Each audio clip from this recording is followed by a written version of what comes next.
Hi, Dr. Zorba Pastor here. You all know that health news moves fast, but confusion moves even faster. So let's take a breath and sort out what's really going on with my rapid response update concerning tanning beds. I've gotten the question many, many times, is one tanning session before the prom really that dangerous? Well, it sounds like a harmless question, and it is. But it's sort of like smoking a pack of cigarettes. Is that dangerous? The answer is whenever you use a tanning bed, you're always running a risk. And is that risk too much? It all depends. You, as a parent, should be the one, if your child is under 18, to determine exactly whether or not you're willing to take risk.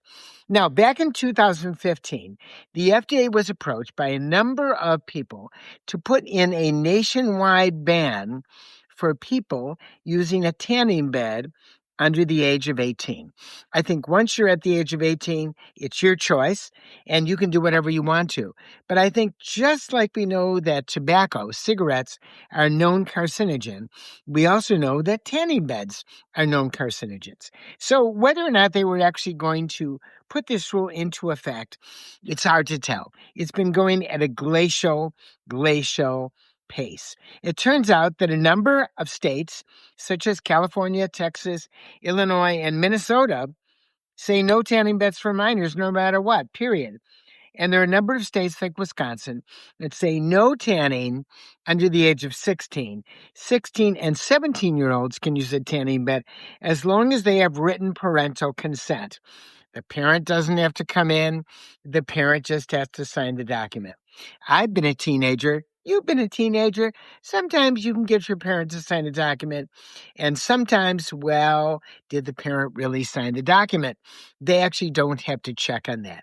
I'll leave you to decide whether or not that happens at all. So we know that tanning beds are known carcinogen.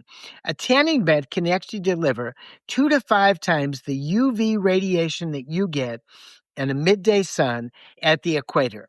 So 10 or 15 minutes, you're getting the equivalent of hours of tanning if you were outside. And most of that is UVA, the kind that goes deep into the skin, damages DNA, and increases cancer risk. And right now, it appears that men and women, but women more likely than men, are 3 times more likely to get melanoma, the kind of skin cancer that can kill you, at a younger age if they have used a tanning bed. So the question is, what shall we do? Well, first of all, let's look at Washington for a minute, and let's look at the idea behind RFK of let's make America healthy again. Well, let's make America healthy again means not using tanning beds. Why? Tanning beds are a new invention. And if you want to be healthy, you should stay out of the sun. We know that. But we know that tanning beds are far more dangerous than going out in the sun. So let's be specific. Tanning beds have not been on RFK's radar, if you will. Maybe because there are lots of lobbyists behind the tanning bed industry. I don't know, just putting it out there as a possibility. All I know is that in 2015, they've been working on this at the federal level and they have failed. And RFK, Make America Healthy Again, has not stepped in and say, wait a minute, we should stop getting tan. We should stop using tanning beds. So back to the question of should you use it for the prom? Well, spray tans are much safer than a tanning bed. And I think that's the bottom line. We should protect our children from possible cancer. Now, once you're 18 years of age or older, if you know that tanning beds actually cause cancer and you've got that information, you have a right to do that. Just like you have a right to smoke cigarettes and drive too fast on highways, you have a right to do that, even though we know that smoking cigarettes is bad for you and driving too fast on highways is bad for you and the other people that are there. But once you're 18, it's your choice. Protect our children. Protect them from tanning beds.